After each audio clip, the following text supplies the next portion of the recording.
Tablet of the Holy Mariner by Baha'u'llah, from the Persian.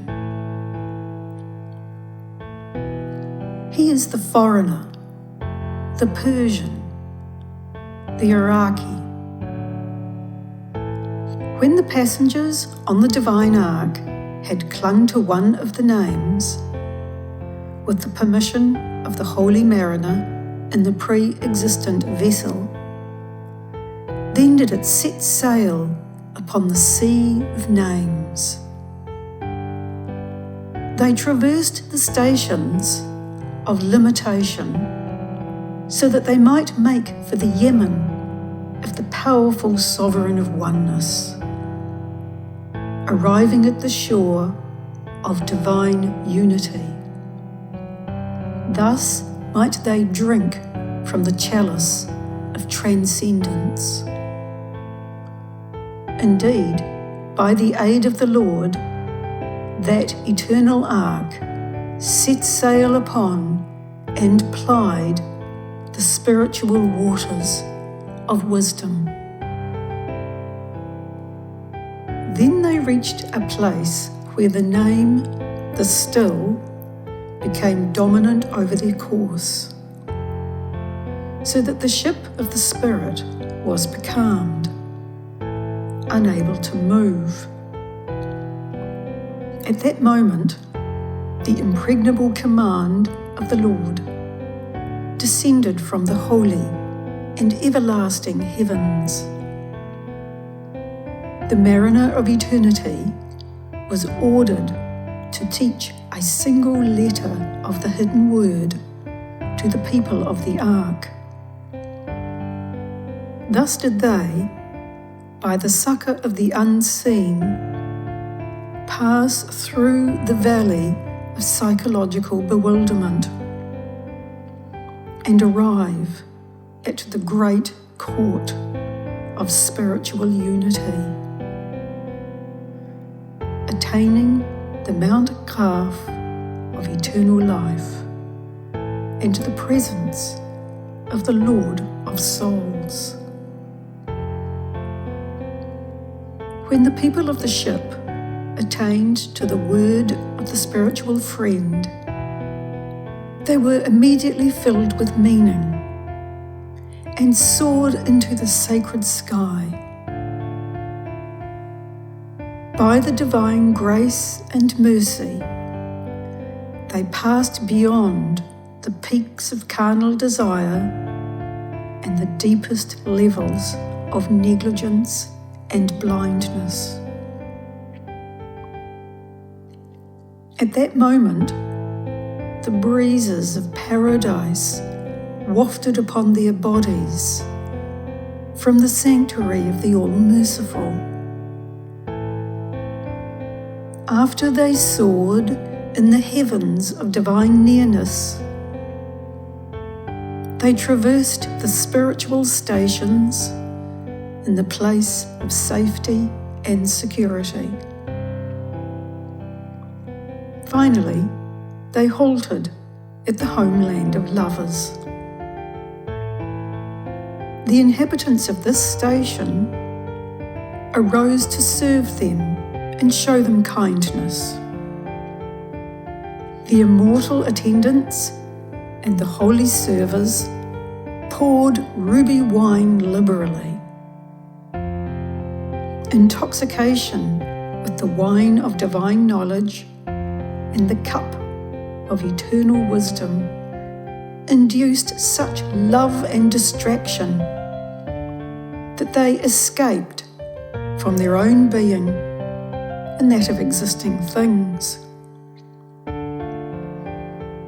They gave their hearts to the beauty of the friend. For ages and centuries, they settled and dwelt in that pleasant and spiritual station, in that divine and holy rose garden, with perfect joy and happiness. Then the gales of divine tests and the winds of lordly temptation blew from the Sheba of the everlasting cause. They became distracted by the beauty of the wine server and grew heedless of the immortal countenance, to the extent that they imagined the shadow to be the sun and phantoms to be light. They set out for the ladders of the greatest name, so that they might scale those heavens and arrive at that seat and place. When they rose toward it, the divine assayers descended upon them with the sacred touchstone by the irresistible decree of the Lord. When these emissaries did not perceive the scent of the spiritual youth, they forbade entry to all. Afterwards, there occurred what is inscribed upon the guarded tablet. Then, you who dwell upon the plain of divine love and drink the wine of unceasing forgiveness, do not exchange nearness to the beauty of the friend for both worlds. Do not prefer the presence of the wine server to meeting him, and do not give your heart to the intoxicant of ignorance and heedlessness, in preference to his wine of knowledge and wisdom. Lips are for mentioning the beloved. Do not defile them with filthy water. The heart is the home of everlasting mysteries. Do not busy it with perishable things. Seek the water of life from the fountain of the beauty of the all-praised, not from the manifestations of Satan. Yes, this ephemeral youth here mentions the highest station of the love of the divine friends. He does so by reference to the wonders of the text of divine unity and to the gems of the wisdom of the self-sufficient sovereign. Thus, perhaps, some might recognize the value of courage and gallantry and put off the shirt of negligence and carnal appetites. Perhaps they will visit the illumined beauty of the pure, radiant, and sanctified friend in the land of love, detachment, amiability, and exaltation. Thus would they receive the lights dawning from the morn of his brow and the effulgence of the perspicuous day, to at least the extent that they would be enabled to unite their inner and outer selves.